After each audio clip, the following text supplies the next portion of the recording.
Olá, uma ótima tarde para você no ar, o Gazeta Esporte Clube. Hoje, como a gente prometeu na segunda-feira, vamos projetar o início da Série D do Campeonato Brasileiro, com 3 times paranaenses. A bola rola no próximo fim de semana, para falar um pouquinho do Cascavel, do Cianorte e também do Azures de Pato Branco. Aqui comigo na bancada, Gabriel Porta, Bruno Rodrigo. Sejam bem-vindos, uma ótima tarde para vocês. Expectativa para o início dessa Série D, a bola rola, inclusive, nesse feriadão de Páscoa.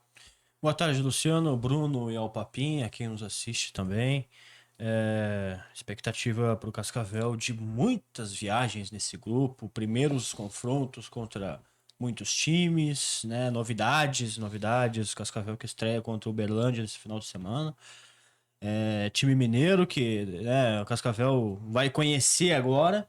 E é importante o Cascavel tá fazendo esses pontos fora de casa que vem pecando muito nas últimas edições para tentar essa classificação que a duas Série Ds o Cascavel não consegue passar sequer da fase de grupos.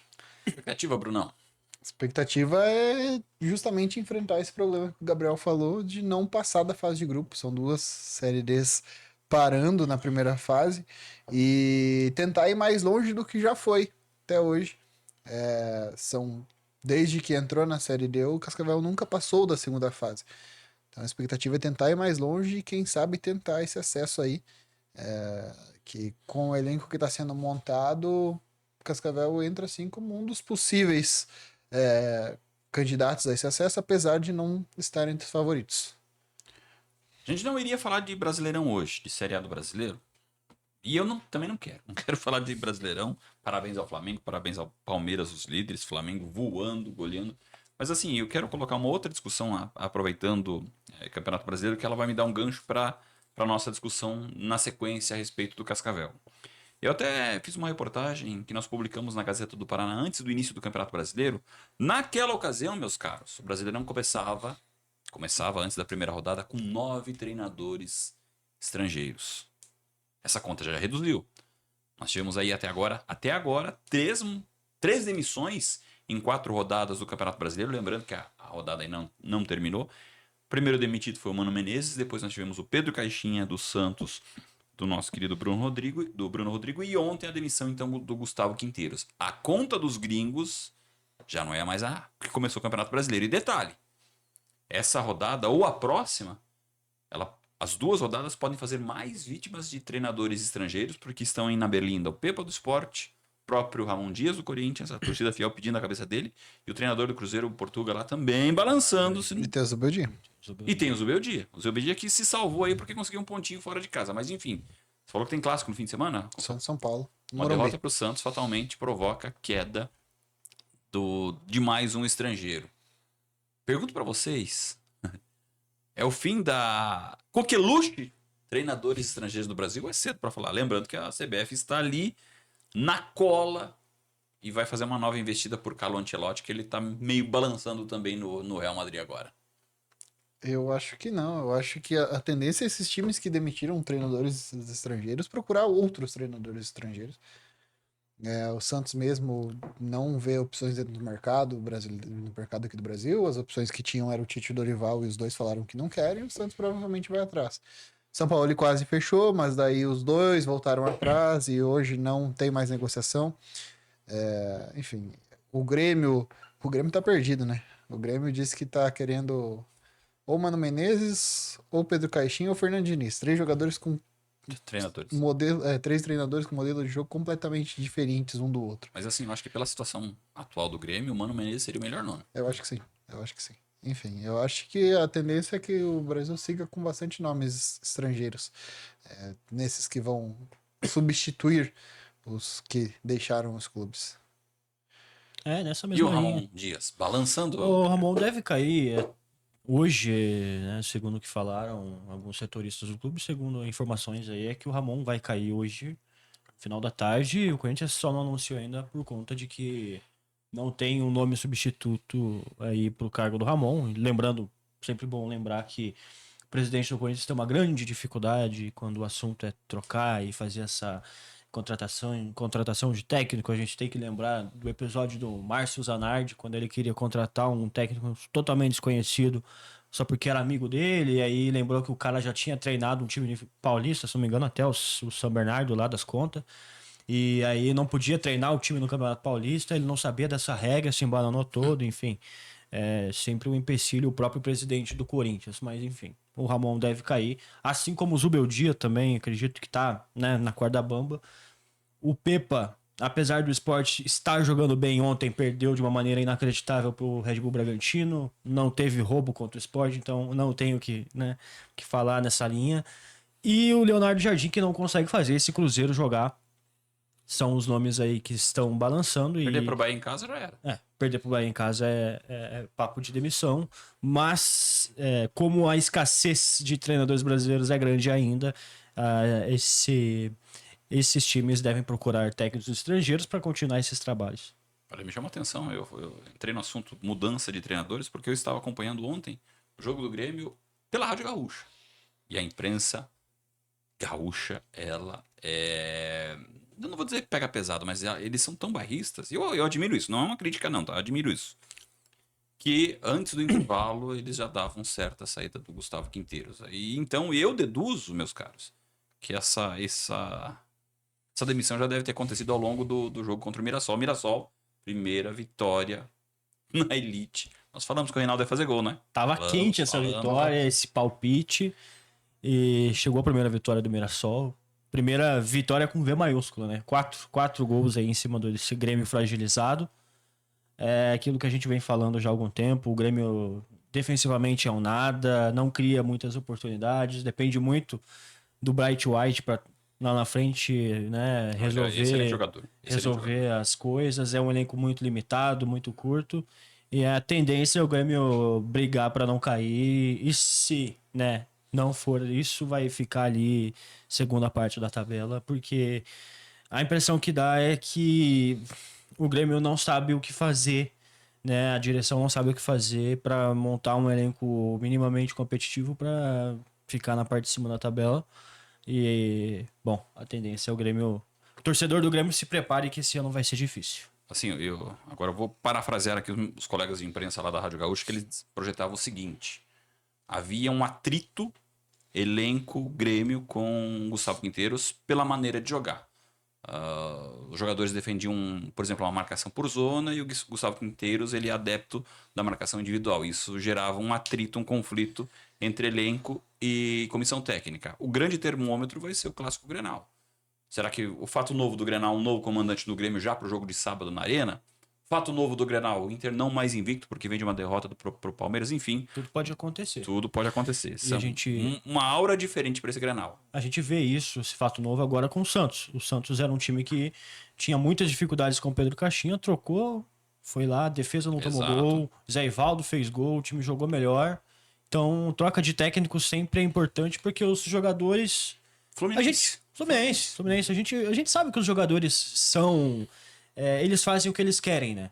E infelizmente, os cartolas, eles sempre pesam mais pro lado do treinador, porque é mais fácil você tirar uma pessoa do que 10 jogadores que são... Enfim, não quero nem falar. Mas aí, quando tira o cara que tá atrapalhando os jogadores, eles vão lá e dão um resultado... O Santos mesmo, você falou desse negócio de marcação individual, o Caixinha era adepto a isso. Trocou, o Caixinha saiu, marcou por zona, fizeram certinho. Tá aí, não tomou gol. Para fechar o assunto Brasileirão, você gostaria de ver César Sampaio efetivado no comando do Santos ou não? Eu acho loucura. Eu acho que um jogo não pode ser parâmetro para um possível trabalho. Diz que o jogo contra o São Paulo ele comanda, e se ele vencer o São Paulo, o nome dele fica mais forte no cargo. Mas a última vez que a gente teve um interino efetivado, a gente caiu, né?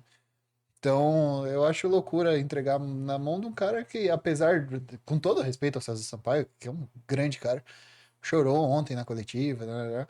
Não acho que tem que ser efetivado, não. Tem que ir atrás de alguém que possa pegar de verdade o time ali e fazer um trabalho decente. Muito bem. Fechamos o assunto. Por que eu comecei justamente com essa troca constante de treinadores? Para projetar a estreia do Cascavel na Série D do Campeonato Brasileiro. Jogo, então, no próximo sábado contra o Uberlândia, como o Gabriel falou, é um time novo. É um Duelo inédito, não é, Gabriel? Mas é um confronto que coloca frente a frente. Técnico tcheco voltando a comandar o Cascavel nessa temporada. Tcheco, que foi o treinador do Cascavel nas temporadas de 2021 e 2022. Inclusive, ele carrega ainda essa marca importante de ser o treinador que mais vezes comandou o Cascavel em jogos oficiais. Estava refazendo as contas aqui. A comissão técnica encabeçada pelo tcheco chegou a 68 jogos esse ano com as 2 partidas que ele comandou na Copa do Brasil. Claro que na primeira passagem ele teve ausências. Se não me falha a memória agora, o número exato de jogos com o tcheco à beira do campo foram 60 partidas. Ele foi substituído várias vezes pelo Zé Luiz, que está de volta com ele agora também. Enfim. E a torcida, a expectativa, não é, garotos? A torcida do Cascavel, a nossa também, é que Tcheco consiga, ele e Zé Luiz consigam chegar à marca de 88 jogos nessa temporada. Por quê? Porque se ele chegar a essa marca, o Cascavel conquista o acesso à Série C pro ano que vem. E quando a gente fala de treinadores, lá no Uberlândia, tem no comando o Marcelo Caranhato, que também fez uma passagem significativa pelo Cascavel em 2020. Foi o primeiro treinador a comandar o time na Série D naquele ano. Trabalhou com o Robinho, trabalhou com o Libano, enfim. E chegou na segunda fase, naquela ocasião, sendo eliminado pelo Novo Horizontino. Esse duelo tcheco contra o cascavelense Marcelo Caranhato é um ingrediente a mais para essa partida de abertura do Cascavel no sábado. Quis o destino que fosse assim, né, Lúcio? O Cascavel reencontrar o técnico da primeira disputa da Série D. É o técnico desse Cascavel moderno, né? Desse novo Cascavel que a gente viu. Claro que teve outros antes, mas ele que começou essa trajetória do Cascavel aí nível nacional. Então, um duelo complicado pro Cascavel. Esse time do Uberlândia fez 9 pontos no Campeonato Mineiro. Brigou ali para não cair em alguns momentos. No fim foi pro troféu em Confidência. Treinado pelo Caranhato, que é um técnico que no ano passado fez um ótimo trabalho no Brasil de Pelotas. Levou o Brasil de Pelotas, um time limitadíssimo, até as quartas de final da Série D. E não conseguiu competir com o Brasiliense, caiu fora. E a expectativa é porque esse Cascavel, que nem falamos aqui, que agora remodelado com novas peças, é que consiga competir bem na Série D, principalmente fora de casa. O Cascavel tem essa dificuldade, é um time que parece que não entendeu ainda como se joga a Série D. E a Série D ela tem que ter um pouco dessa alma copeira de você conseguir jogar um futebol sul-americano propriamente dito. Porque são assim, se eu colocar na conta, são 2 competições extremamente distintas. Uma primeira fase e um mata-mata. E o mata-mata. O mata-mata, a primeira fase, não é tão necessário a gente olhar algumas derrotas que vai acontecer durante esse caminho e banalizar muito. Eu acho que isso é um problema que está enraizado muito no torcedor e que acaba levando até certo ponto para os diretores do clube, e isso sempre não é legal. Então, é importante que o Cascavel consiga realmente vender, se perder, vender caro as derrotas, ganhando bem na primeira fase, na fase de grupos, e aí sim, no mata-mata, ter essa alma copeira para conseguir ir passando de fase e chegar até a semi, que é o desejo de todos aí. Falando no tcheco, o tcheco, ele é aquele conforto do Cascavel, né? É um cara que a gente sabe que vai fazer o Cascavel jogar bem. É que nem quando você vai jogar futebol e você tá com 2, 3 jogadores interessantes com você. Você sabe que vocês vão conseguir jogar. Você vai estar num lugar que, né, vai dar pra competir legal. E o tcheco é isso. É esse exemplo que eu trago da volta dele pro Cascavel. Que é mais aquele conforto pro torcedor. De saber que tem um cara ali que conhece o clube e que pode fazer as coisas darem certo novamente. Duelo tcheco-caranhato. Eu concordo com o Gabriel em tudo que ele falou. Eu acho que a Série D é feita principalmente de processos. Essa primeira fase aí, o desenvolver da primeira fase muitas vezes não reflete no que vai ser o mata-mata. Óbvio, o objetivo é classificar, e isso é protocolar para todo mundo, que o objetivo é classificar. Independente de como aconteça. Eu acho que você entregar algumas derrotas, não digo entregar, mas ter algumas derrotas no caminho da primeira fase é completamente normal. Tendo em vista que Principalmente no caso do Cascavel. São viagens longas, é uma primeira fase com times complicados. Você pega aí um campeão mato-grossense, você pega alguns times chatos de se jogar contra. Pensando no duelo Tcheco-Caranhato, o Gabriel falou que o Cascavel tem uma dificuldade de jogar fora. O Tcheco também tem uma dificuldade de jogar fora, e a gente viu isso no Paraná Clube e também em outros times que ele passou. O Tcheco é um técnico que normalmente entra jogando fora, entra muito recuado e acaba sofrendo, tendo dificuldades os times dele. Então, é algo a se ficar ligado nessa partida com o Uberlândia. Esse time do Uberlândia não é um time bobo, a gente vê ali alguns nomes que são conhecidos e que são experientes. Mas eu acredito que o caminho do Cascavel nessa primeira fase é um caminho mais tranquilo, talvez, do que se viu nas outras duas, nos outros 2 anos que o Cascavel teve problemas e não conseguiu se classificar. Olha, eu conversei ontem tanto com o Tcheco quanto com o Zé Luiz, e eles compartilharam da mesma opinião e penso dessa forma também. O desejo deles é que o Cascavel fizesse a estreia dentro de casa, o primeiro jogo da Série D fosse dentro de casa. E tem uma situação diferente para a comissão técnica do Cascavel administrar, só para ilustrar para quem está nos assistindo agora. A Série D era para ter começado no último fim de semana. A CBF postergou, mas assim já tinha um trabalho de logística preparado para essa primeira rodada. Então a empresa que é responsável pelo translado das equipes, uma parceria com a própria CBF, teve que se virar para poder atender todo mundo. No caso do Cascavel especificamente, ele não vai numa única viagem para jogar em Minas Gerais.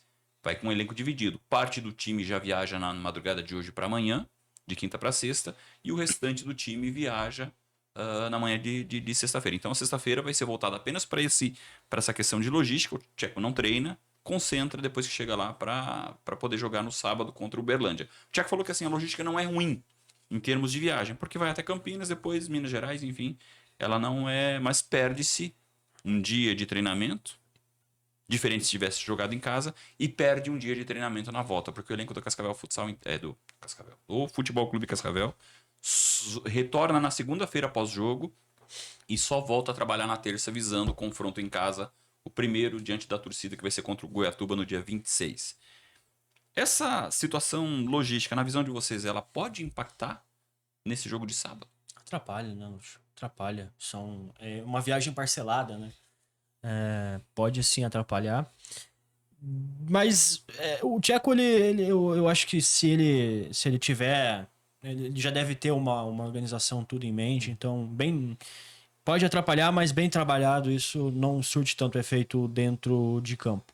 Mas sim, não é algo normal, né? Sai da rotina de trabalho, enfim.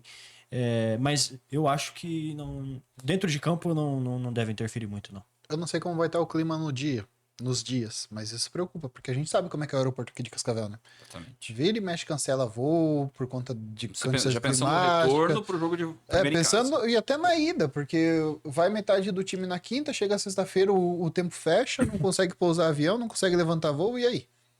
Mas enfim, isso daí são hipóteses, como o Gabriel diz, eu acho que atrapalha na logística, atrapalha nessa questão de não poder ter esse treinamento antes do jogo, que normalmente é muito importante, principalmente porque o treinamento pré-jogo, você acerta algumas coisas, a gente sabe que o treinamento, o antes do jogo normalmente é um treinamento mais leve, mas você trabalha muitas situações de jogo, então prejudica de certa forma. E ele já tem alguma base de time titular, Luciano?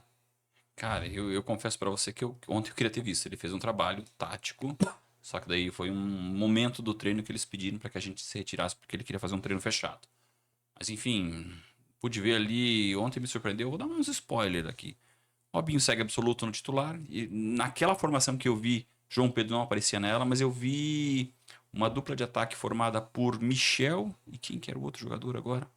Me fugiu. Brenner?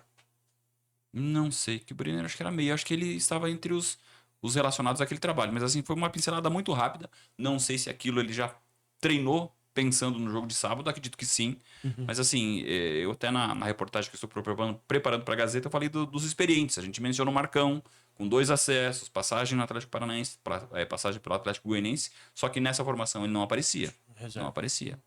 Ele tem 2 centroavantes, Michel é quem encabeçava o ataque. 2 torres, né? O Michel, que é um cara que já trabalhou com ele, que realmente chega para ser titular, até pela idade, ele é bem mais novo que o Marcão. E o Marcão mais essa figura do cara experiente com os acessos, que ainda tá jogando, né? Enfim, vem tendo, né, boas atuações aí. Tava até esses dias no Anápolis. Na Nápoles, subiu com a Nápoles. E é um cara, um andarilho da bola que tem tudo para dar certo aqui em Cascavel. Já que nós falamos do Marcão, vou colocar em pauta aqui para vocês também, fazer uma análise.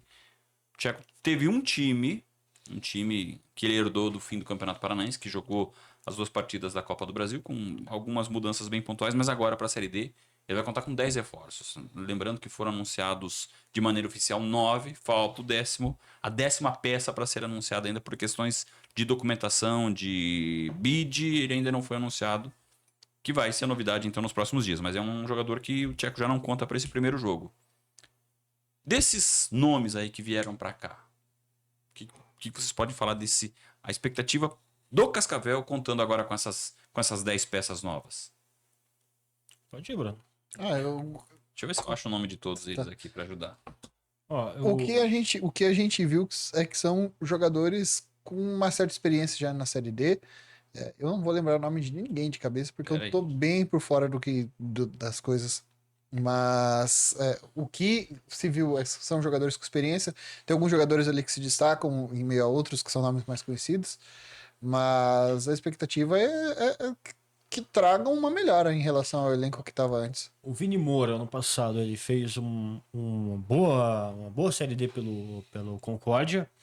O próprio Brenner foi a grande revelação do Santa Catarina, desse bom time do Santa Catarina no primeiro semestre no Campeonato Catarinense. Aí tem o Marcão, falamos do Marcão.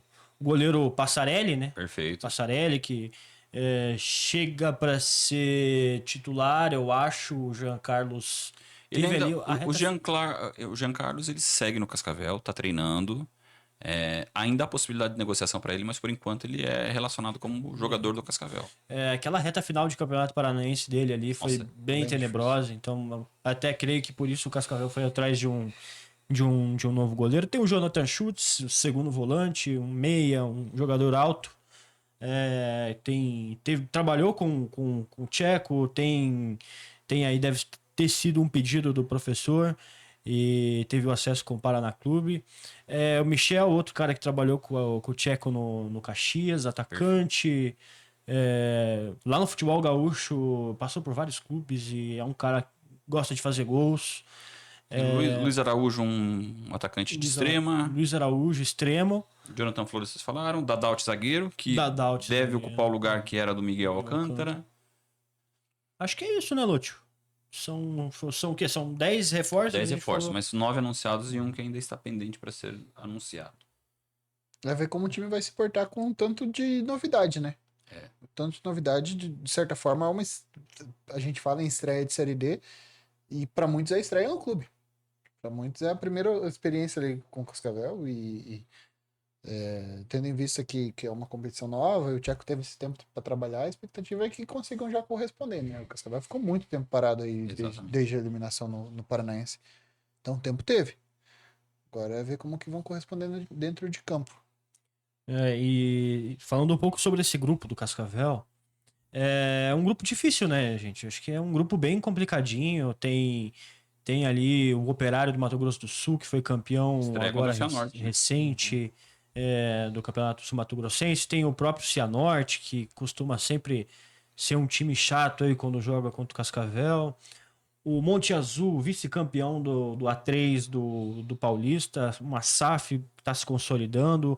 Se eu não me engano, é do pai do Neymar. Né? Monte Azul do pai do Neymar. E do Emerson Sheik. Tem o Itabirito, que vinha bem no Campeonato Mineiro.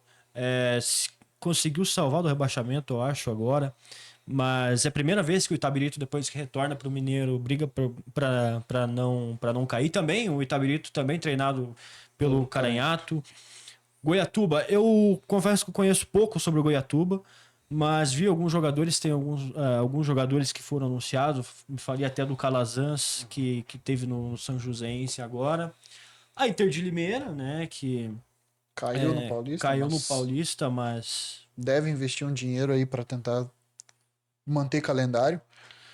E, bom, esse é o grupo 7, um grupo complicado. Eu creio que se o Cascavel caísse no 8, teria menos deslocamentos aí, mas acabou pegando um grupo bem difícil em questão de viagem. Eu acho que o principal ponto do Cascavel são as viagens. Em questão de time, eu acho que o Cascavel se equivale a quase todo mundo ali.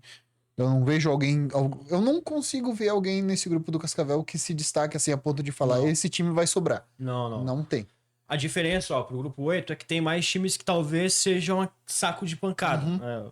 O Grêmio, o Brasil de Pelotas, o próprio Guarani de Bagé, o São Luís. São times que talvez não vão fazer uma pontuação, não façam mais de 10 pontos. Né? São times que não vão brigar para classificar. Eu acho que no grupo 8 ali, dos gaúchos, o único que deve levar a sério a competição é o São José, por estar caindo de uma Série C e tentar voltar. Os outros eu acho que não vêm com tantas aspirações assim. Talvez o Brasil para tentar salvar o calendário também. Mas ainda assim, pelo que a gente vê, o elenco do Brasil não é um elenco lá essas coisas. Enfim. Vocês falaram do grupo A8, que tem o Azures, Azures. que também estreia no fim de semana. Deixa eu passar bem rapidinho, então, pela primeira rodada dessas duas chaves aqui da Série D.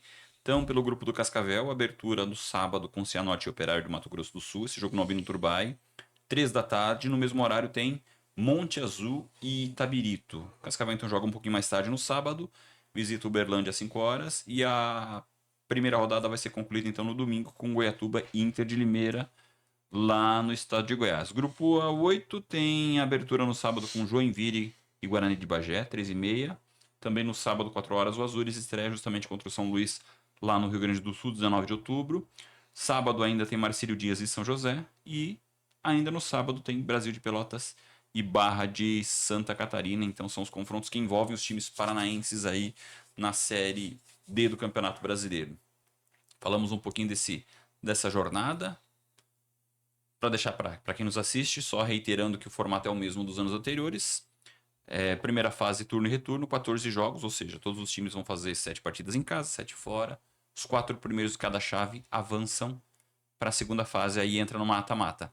Os times classificados do grupo A7 pegam os do A8. Pode até surgir um duelo paranaense, então, na segunda fase. Cascavel Azures, o Cascavel pode reencontrar muito time ali pela frente que já enfrentou e que já pegou, tem mata-mata.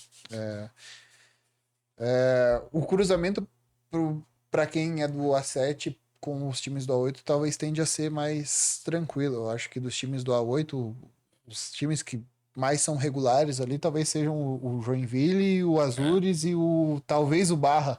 Sim. O resto são. O Marcílio até conseguiu classificar no Catarinense, mas conseguiu classificar os trancos barrancos na última rodada. Tava caindo, virou o jogo e se classificou. Ó, um time legal pro Cascavel pegar numa eventual primeira fase, sei lá, um São José, né? Pegar o primeiro jogo lá e segundo decide aqui, se o Cascavel conseguir uma boa colocação. Talvez o Azures também, né? O Cascavel jogou bem contra o Azures. O fator São José é que tem o Passo da Areia, que tem um gramado nojento de ruim, né? Verdade. É complicado.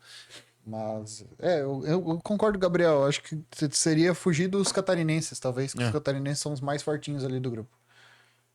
Acho que é isso. Esses duelos, então, pensando, vocês falaram ainda há pouco. Cascavel que em 2020 com o Caranha passou para a segunda fase, caiu para o Novo Horizontino. 2021 com o Tcheco enroscou no Cianorte. E era um ano que ele até fez o segundo jogo de volta em casa, perdeu no Olímpico. Empatou lá e daí perdeu no Olímpico, né? 2022 também com o Tcheco, uma eliminação nos pênaltis contra o Paraná Clube. 2023 e 2024 não conseguiu passar para a segunda fase da Série D do campeonato. Inclusive foi lanterna do grupo, né? Eu acho que é o ano passado que ele terminou na última posição. O ano passado, com Gilson Kleino no comando, o Cascavel ficou 7 jogos sem marcar gols. Vários 0x0, vários. Nossa, essa temporada foi pífia. Esquecível. Mas assim, o que eu pergunto para vocês agora, vocês falaram um pouco das características da Série D e nós falamos que são duas competições distintas, mas óbvio que a primeira fase ela interfere na segunda. Nós lembramos o fato do Tcheco, que naquele ano ele ficou atrás do Joinville, era o grupo 8 também. Começou muito bem, né? Começou muito bem. Abriu monte de vantagem, e daí nas últimas rodadas o Tcheco começou a Eu acho que poupar, ele perdeu a liderança perdeu a só liderança na última rodada, quando perdeu pro 3-0 pro Joinville.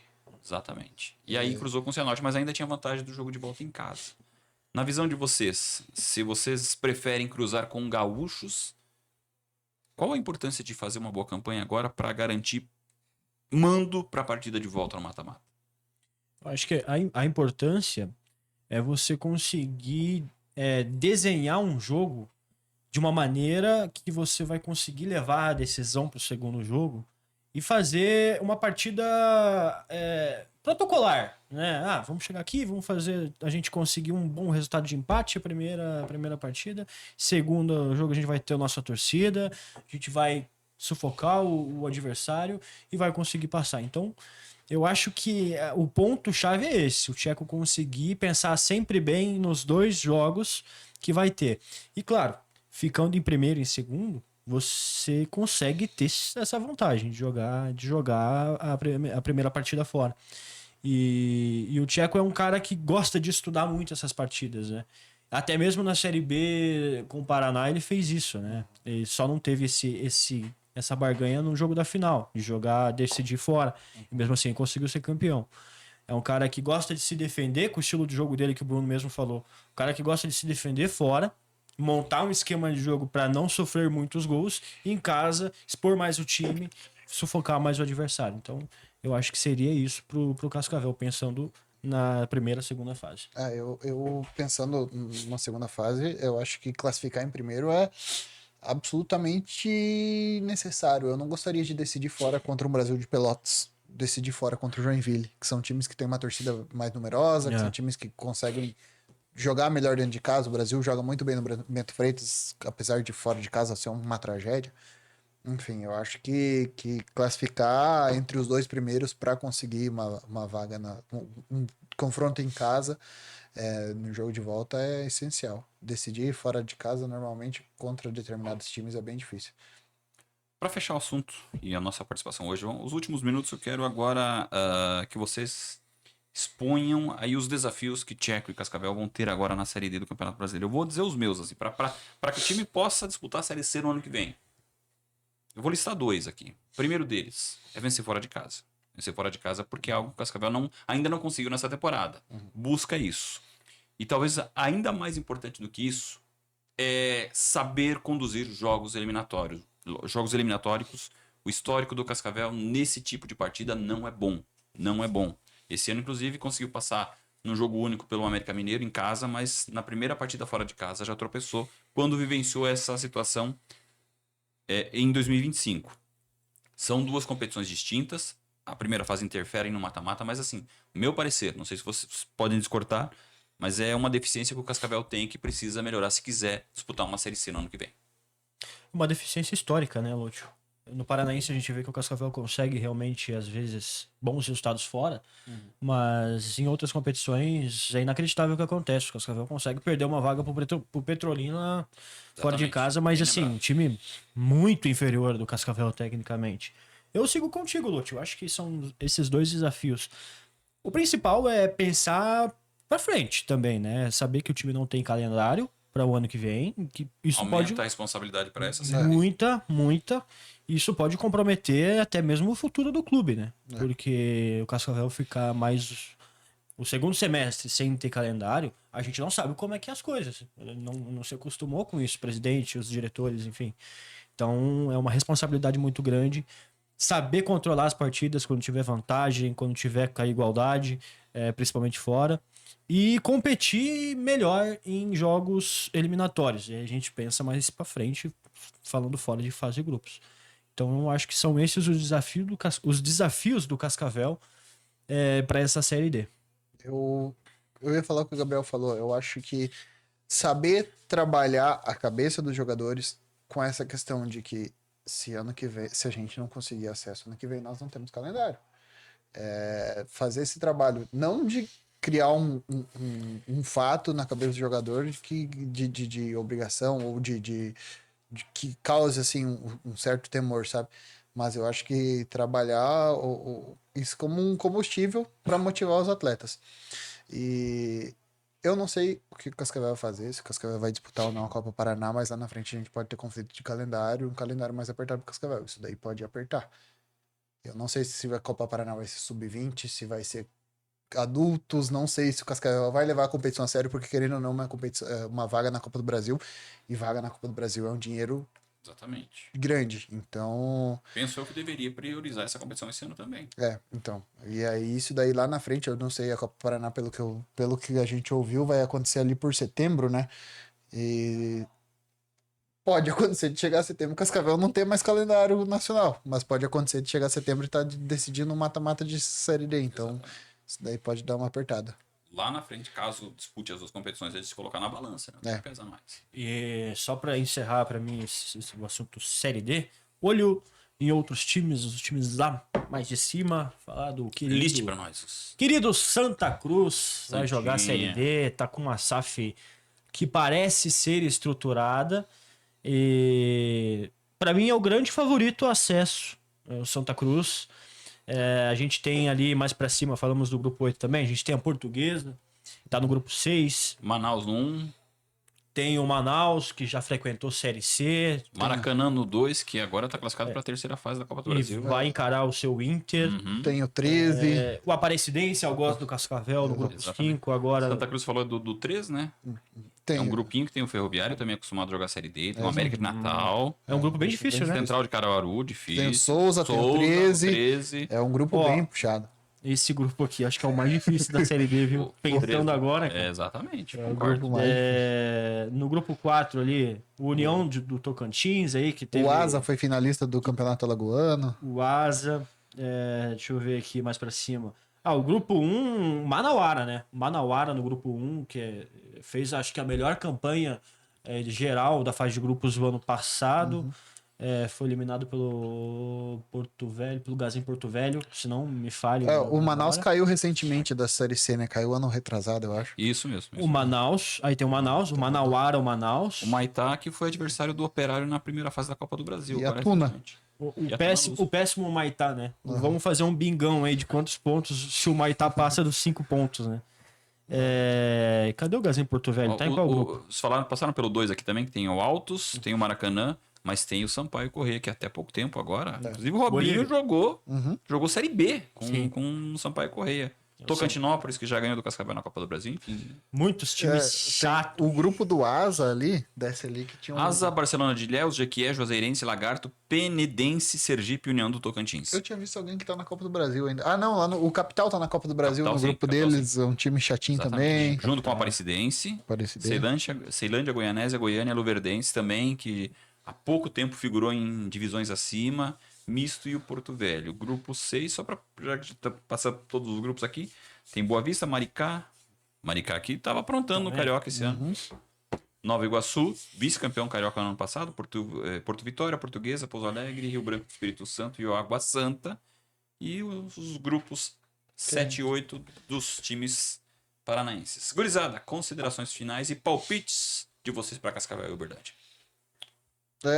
Eu acho que início de Série D, a primeira rodada é sempre a gente vê algumas aberrações que lá pra frente não vão se confirmar, né? Algum time completamente azarão ganhando fora e depois sendo eliminado só com esses 3 pontos que conquistou nessa primeira rodada. Já aconteceu algumas vezes, então Série D é sempre entretenimento puro a gente acompanhar.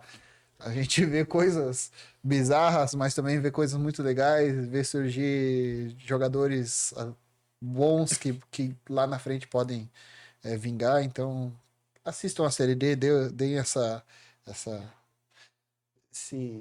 Audiência. audiência, essa Pro bom moral futebol. para os clubes, para o bom futebol. E lembrando que tá um impasse, né, nessa questão das transmissões, porque o Gold tinha pegado alguns times ali, tava fazendo parceria com alguns times, e a CBF falou, não, ou faz com todo mundo, Ou não ou faz com não ninguém. faz com ninguém. Somente os times vão transmitir, né? Daí os times vão transmitir. Pra estreia do Cascavel, eu acho que o empate serve. O empate serve. Pontinho fora de casa, bom tamanho. Gabriel. Destaque final, sábado também tem rodada decisiva nas divisões inferiores do Campeonato Paulista. Paulista de Jundiaí, meu querido Campeão Galo. da Copa do Brasil, hein? O Galo, que ainda serviu os jogadores pro Inter depois dessa Copa do Brasil aí, que o Exatamente. Luciano detesta. Esses jogadores aí, não quero falar. Não, o Mossoró foi bem lá, cara. O Mossoró foi bem.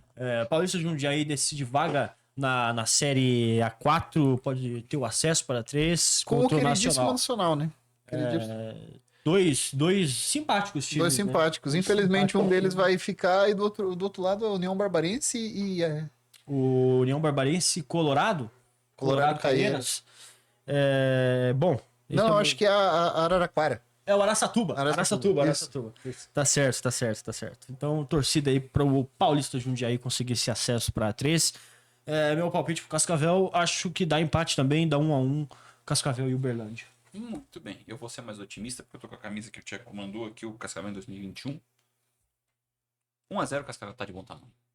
Gol do Robinho, inclusive, 34º dele, com a camisa do Cascavel. E assim nós colocamos um ponto final no nosso Gazeta Esporte Clube, segunda-feira. Tem mais. Mesmo feriadão, a gente vai estar aqui, ó. Segunda-feira, Lúcio, 2 horas de programa? Não? 2 horas? Vai ter coisa pra falar Vai ter segunda-feira. coisa tem pra falar muita coisa, segunda. tem muita Vai ter um monte de papinha. demissão. Ai, papinha. Nossa senhora! Segunda-feira a gente vem Diretor com autoriza, 5 2 horas sem papinho. técnicos demitidos.